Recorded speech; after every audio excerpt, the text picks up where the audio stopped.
10 feet away from the door of any business.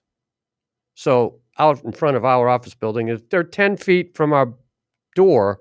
They're legally camping and can't be evicted. How would you like to be a restaurant and there's a half a dozen tent sites outside your entrance to your door, just 10 feet away? Can't do a thing. It's legal. I don't know, man. This is a half-ass. Hey, we're going to do this. No, 3 weeks later, we're not. We're going to do this. No, 3 weeks later, we're not. Some people are upset with a decision. Now some people are upset about this. Now the businesses are angry. Now this city doesn't know what's up or down anymore and how to handle this issue. I've never seen such a half-ass leadership. Well, they got $250 million at their disposal in about another year once the corporate tax is collected to address this problem.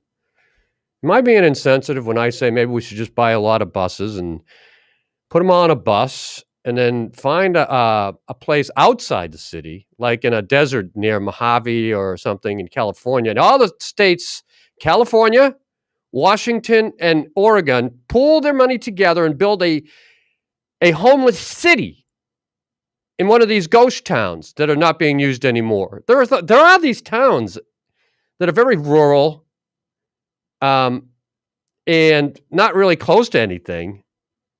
And some people are selling these towns. They actually own them. Or they're a ghost town that was abandoned.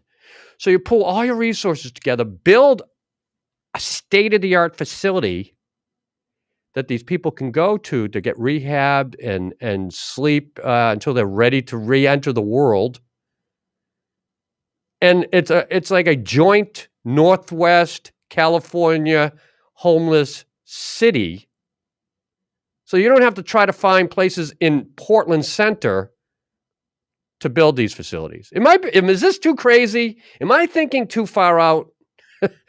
I'm not saying get rid of the problem. I'm just saying move the problem to a place that isn't interfering with people trying to get on with their lives. And on cheap land, rather than trying to utilize expensive city property that could be used for better purposes. Because I think these little white tent houses that they're building is such a temporary solution to the need of a real serious facility. And this is a problem that LA's facing and Seattle's facing and Portland. All of them together have the same issue to an extreme level right now. So why don't they work together and do this? Will never happen, right? They'll never, ever conceive of something I just suggested. You know, you have transportation buses that first you put them into a holding area like Tent City, right? That were built. Then when they're ready enough to get on the bus and go to the homeless city, then they go through the rehab and all the proper channels to try to get them back in the street. But the mental illness is so severe in some of these cases, and the drug addiction. I don't know if what would you say the percentage of these homeless people even getting back on their feet? And maybe it's a 50% success rate at best. Maybe if you're lucky. Yeah, I'm being optimistic. I mean, that's tough because it goes to so many levels. You know, I mean, I'm looking at 30%. You'd be happy if they get back out into society and function. Some of these people are just so far gone, I just can't see them ever returning to sanity. I wanted to go out yesterday with Ray, who hosts a show here called Halfcast, and helped me with the filming of the piece we did on 4th of July. What did you think of America? Wanted to go out with them yesterday and try to talk to the people that are out in the street that are somewhat rational and not out of their minds, because there are those people. And I wanted to just get a little feedback, because I wanted to talk to them about issues like, I think they're being paid now. They can get paid to remove trash. And they need more porta potties, I heard. Yeah, I don't see too many of these facilities. Like a porta potty, it's pretty easy to put up. There aren't too many in this city for them to utilize. I don't know where they're going. And then I read that they say the porta potties are full and not being cleaned properly. So I wanted to check into this. I also wanted to ask them, how'd you make it through that heat wave Did you have proper water? Did you stay rehydrated? Do you know of any deaths that have got unreported? We don't have an accountability of what happened to the homeless during that deathly or deadly heat wave of 116 degrees at one point. So I wanted to go out and check. I will try this when Ray's ready. He was tired. I was tired yesterday. I want to get out there and try to talk to them. I spoke to one woman over the weekend. I was just walking by, and she had a blue trash bag that she had filled up, and they were putting the trash in the corner. So they were cleaning up their little encampment of tents on the sidewalk, and they were bagging the trash. I said, "Oh, are you getting paid to do that?" She goes, "No, they just give us the blue bags to, put things in, and they pick it up twice a week." I said, "Oh, that's good." And I said, "How long have they been doing this?" She goes, I've been living here for 2 years." 2 years! And they've been doing it. So she was obviously easy to talk to, and somebody I could have, if I had a microphone, I would have asked her, "Can I talk to you a little bit more about your situation? And how have you been out here for 2 years?" So another guy had a bike, and he built a home, like a little shelter on his bike that he can move. It had a little bed in there. He built it out of aluminum, and it worked pretty good. It was just this mobile little housing thing that he built. And I said, "Wow, that was innovative." And again, this guy was rational and easy to talk to. And "Yeah, thank you very much," he said. Well, obviously, this guy has chosen this. He didn't seem out of his mind on drugs or anything. Of course, maybe I just caught him on a good day. But there are people out there that you can communicate with that seem like they're open to talking, and that's what I'd like to try to do. And I do so apprehensively, tentatively, because I don't know what I'm going to run into. Some of these people get angry if you try to talk to them, or who knows what could happen. But I want to get out and try to get to interview them and find out, what do you need? Like my last question for 4th of July was, what do you think of America? So this question will be simply, what do you need to help you get out of this situation, or at least get through your conditions that you're in, from basic to what you'd like in the long term? It's a bit of a complicated question for them, but I sure would like to try to get an answer. All right, so there we are for the homeless agenda item. Check. Now on to my next agenda item. I wanted to talk about the minimum wage.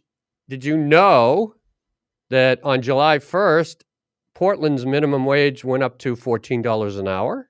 Oh, now I can afford one sandwich. Yeah. And outside the area, it's like $12.75, and it goes to $12 in more rural areas, minimum payment. So $14 an hour if you're a waiter. Let's just start with that scenario right now. Waiters have always made under minimum wage. When I was a waiter, I made $2.50 an hour, but I got tips, right? That's why they said restaurants took the position, well, we have to keep our prices down for the food and service, and they make tips anyway. So really, in all honesty, they're making way beyond minimum wage if they do well with their tips, which was, for the most part, kind of true.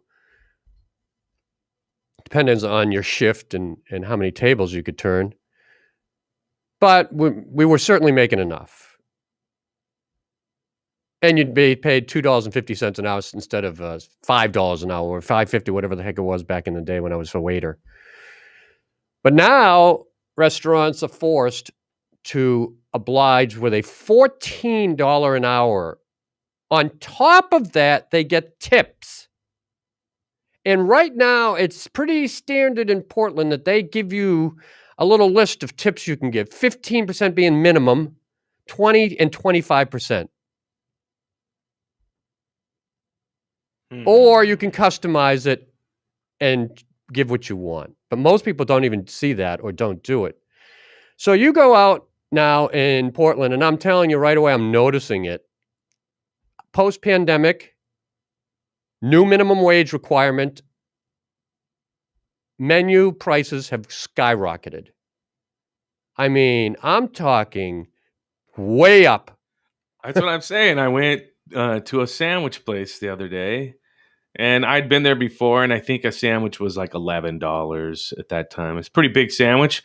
$17 for a What sandwich. place? Say it. I'm not. I don't want to out them Why? because I like the place, and I don't want them to be mad at me. I couldn't believe that it was. I'm mad at them. They went up to $6. $17. Me too. Who the hell can afford a $17 sandwich? I don't know. I got to stop eating Not out me. now. I gotta really ration my eating out budget because I'm seeing this across the board in Portland where it's astronomical. And I'm going to out a place. I got no problem with it because I really like the bar and I will go back. I just discovered it. It's down the road. It's McMiniman's and they have some other locations. And I wanted to get a burger. It was $14.75. That was the minimum price I could pay at lunchtime to eat a burger. That was the minimum at McMiniman's? Yeah, that was the minimum at McMiniman's. And then the drink I got was $9. So I didn't get a burger. I don't want to pay $15 for a burger at lunchtime. I can't afford that over and over. It just seemed a burger should be like $10 maximum. Right? They went up on the price. And all right, so let's just take the scenario that we've got right now. I'm a waiter. I'm making $14 an hour.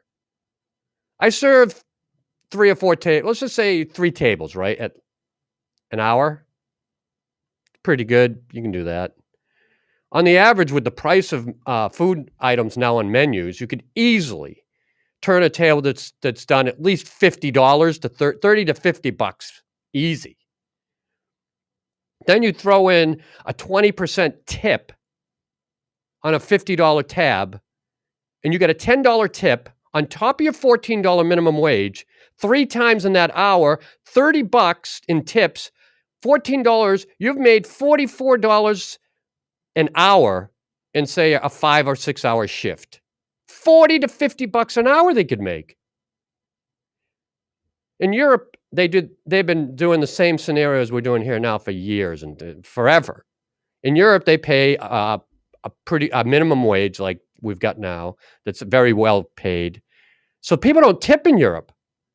Germans don't tip. If you see a European, if you were a waiter like I was and you got a German, you knew you weren't going to get a tip. Same in Japan. Right. It's considered rude to tip. In China, no tipping when I lived there. You don't tip at all. It's up to the establishment to pay the salary of the server, and it's not the obligation of the diner to compensate them for their income. Well, now with a $14 an hour job, I'm not opposed to tipping, but I'm certainly not tipping 15, 20, and 25 anymore. 10%, 5 to 10%. Am I cheap? I'm paying. No, man, you're practical. I'm paying twice as much for the food now, twice as much for the alcohol. Why the hell should I pay 15 to 20% on taps? I know a tip for the item on the menu when I know full well they're getting a pretty decent minimum wage. I applied for a job, right? Just feelers, right, for a journalism/editor job. They offered me the job. I was going to do it part-time. $15 an hour. I'm like, seriously? The minimum wage is 14. I knew the minimum wage was going up to 14. So you're telling me a professional journalist editor for $15, $1 above the minimum wage. And by the way, that was an increase from $12 an hour, he told me. I was like, yeah, well, I'll see you later. I'd rather be a waiter and make $50 an hour. Less stress, way more money. So I don't understand. The restaurants have been saying that they can't get staff filled. Do the people out there know that as a waiter or bartender, you're going to be making coin? With this new minimum wage, and people still being pretty generous in the city, I would think, because we're pre-programmed to pay 20% tips. Americans think, this poor waiter, they don't make enough money. Well, they're doing pretty good if you get out there now as a waiter or bartender pulling $50 an hour. Say you work a 6-hour shift, $300 a day, $1,500 a week. You could do it. So I'm thinking maybe I'll just get back out there. I'm a pretty damn good waiter. I'm not too old to shuffle around for a few hours a day and make a little extra coin. Can be very well done today. I don't understand why there's staffing problems when waiters can make more money than they've ever made in the history of this country right now. When I was a waiter, I'd be lucky to make, a few bucks over the minimum wage. But now, with the minimum wage at $14, we're like right up there with New York City for prices to go out and eat. You can dump $100 like that. And now I got to eat less out, watch my dollars more because I can't afford to spend a few $1,000 or $1,000 every month eating out. And you could easily get up to that if you do it regularly. And I see a lot of kids around here in their 20s. They seem not shy at all about ordering out, eating out, rather than cooking at home. I think I'll cook at home. Also, I'm seeing the increase in the price at the grocery stores. $5.50 for a half dozen eggs. A half dozen organic eggs, $5.50. You can go to different grocery stores. That was on a market of choice. I can go to Safeway, maybe get a little better deal. But groceries are going up too. Now, is this also because of the minimum wage increase? Because you had to increase your salaries for all your employees now at these grocery stores. I think we're having a reverberating effect right across the board. And distribution has been more expensive because there's been a sudden surge of need and they can't keep up with supply and demand. But if you go to the grocery store today in Portland, you're paying some pretty good money for minimum $75. I'll knock out 75 for just like a bag full of things. But I mean, it also depends on which store. I mean, if you go to like Market of Choice, I just said that, Justin. Safeway is a little better. Yeah, Safeway, Fred Meyer, But you're still paying more money out there. I mean, milk's gone up, eggs, your basics have gone up. I've noticed it over the last year, and I think it's a direct correlation with the increase of the minimum wage and, like I said, supply and demand issues. But if you're paying $2 more for your clerks and your shelf stockers and your deli workers, I don't know how much more they're paying in the grocery stores, but it's gone up. They're going to reflect it in what they charge. And that goes across the board to the people that are making this stuff. I don't know what other states are doing with their minimum wage. Portland's being very aggressive. Just like they pay for the gas pump guy and women, right? They pay, now they got to get a minimum wage that's higher. And have you noticed the gas prices in Portland have gone through the roof? Oh my God. We're talking $4 to $4.50 for like Supreme unleaded and up to $4 for regular unleaded. I saw in Goose Hollow up the hill, I saw gas. You don't fall out of your chair, but it was like $4.39 a gallon for regular. I mean, I drove across the country and the most I saw was like $2.75. Then I got to Portland, $3.75. It's like $1 more on average than the rest of the country. So this city's really, it's an expensive place to live. You're paying the highest prices in gas, some of the highest prices in food when you go out to a restaurant, some of the highest prices at a grocery store, and your rent's one of the highest in the country. Welcome to Portland and Multnomah County. But we don't have the tax thing. They should have a billboard. They should have a board when you enter. Welcome to Multnomah County, and it's got some guy's cash, like dollars are flying out of his pockets. So you got to be strict with your budget here, man, because you'll blow money like boom out the door. Hey, wait a second, I got to pay my rent and the utilities And then on top of all that, I don't mean to be negative, but I'm just adding it up here as highest income tax and one of the highest income tax. Throw that baby out. You mean there. the state income tax? Yeah, state income tax. On that sales tax. Highest, one of the highest state income taxes in the country. Could you imagine living in Washington, having that? What is their sales tax over there? It's like enormous. At least we don't have a sales tax, as everybody says, but we pay way more for what we're. Yeah, exactly. But I would make up for it. But if you buy a high-end item like I bought some AirPod Pros, right? $249, no sales tax. Thank you. In Massachusetts, they have a like a 12%, 10%. It's pretty high, 7%. It's anyway. You feel it when you make purchases, whether the groceries or whatever. That sales tax is always bite you in the ass. So without the sales tax, it's great to buy a car here. That's where you really see, high-end items. It's nice to pay for groceries that I'm not seeing a sales tax at the end. So in that regard, okay, thanks. All right, let's finish finally with today's show.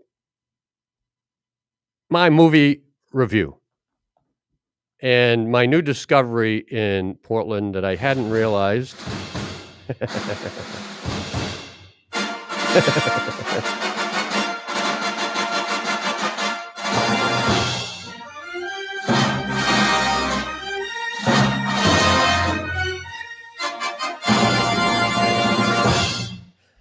Nomadland today on Citizen Smith Movie Review, which, by the way, I watched at Regal Cinemas downtown Portland. They have 2 locations downtown near each other. I can walk right over the Morrison Bridge, and I'm practically there.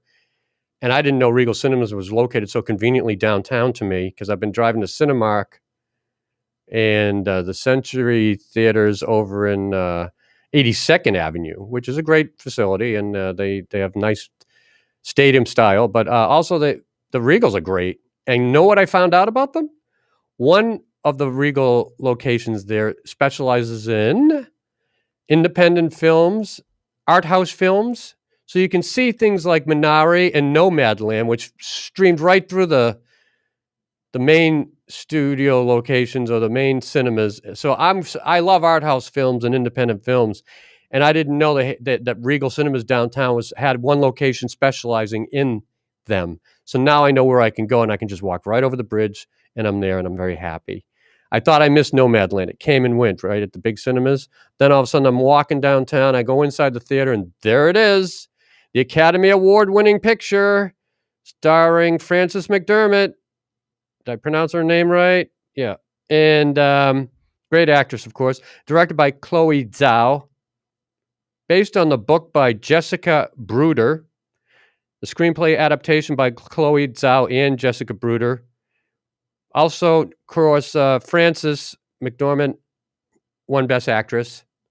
This got Best Actress Academy Award, Best Picture Academy Award, and Best Director Academy Award. So I was really happy to see it. Fantastic movie. Frances McDormand plays a 61-year-old woman whose husband died. She hits the road in a van. It's based on true lives that are out. People living like this. They get a van, they drive around from job to job, and they live like this all year round. And the people she met, she's in her 60s, I guess. I can't. And it takes place in 2008 during the Great Recession, as she embarks on a journey through the American West, living in a van, dwelling modern-day nomad. Very well performed by Frances. Very subtle movie. Quiet, but moving. She plays the anguish of this woman, but at the same time coming to terms with her life and accepting her life as a nomad. And then encounters her sister who's in a nice situation, is critical of her. She visits her town where her husband passed away, which is kind of a ghost town now. That used to be a mining town. And then the different people she meets. And it was very much a soul-searching movie. And when you watched it, you felt like you were searching your own soul at the time. Moving, well-directed, excellent cinematography as you see the places she travels through in America. And the acting by the supporting cast, very good. Charlene Swanky, David Stratham, Linda May, Gay DeForest, and Peter Spears, to name a few, and Bob Wells. I recommend it highly. Gets my highest rating. A full bag of popcorn with butter. Nomadland. Check it out at Regal Cinemas if you have a chance. If not, you can catch it online, I'm sure, too, at some streaming outlets. And that's today's show, Citizen Smith. Yeah, what? I just had a quick question about the movie. How long was the movie? We lost the camera. 2 hours and 5 minutes or so. Oh, that's not too bad. But you know what? It flowed nicely. Oh, okay. You really immersed yourself into this film from the very opening frame to the very last frame. If people are watching video, we had one of the cameras died, and so we had a little technical switcheroo there for a second. But everything's better now. Now that we're done, right? Yes, we are. That's today's show. Thank you for watching, Citizen Smith, and listening. We are live every day, Monday through Friday, 9 a.m., right here in Portland, Oregon, and TalkCast, PDX. Have a great day.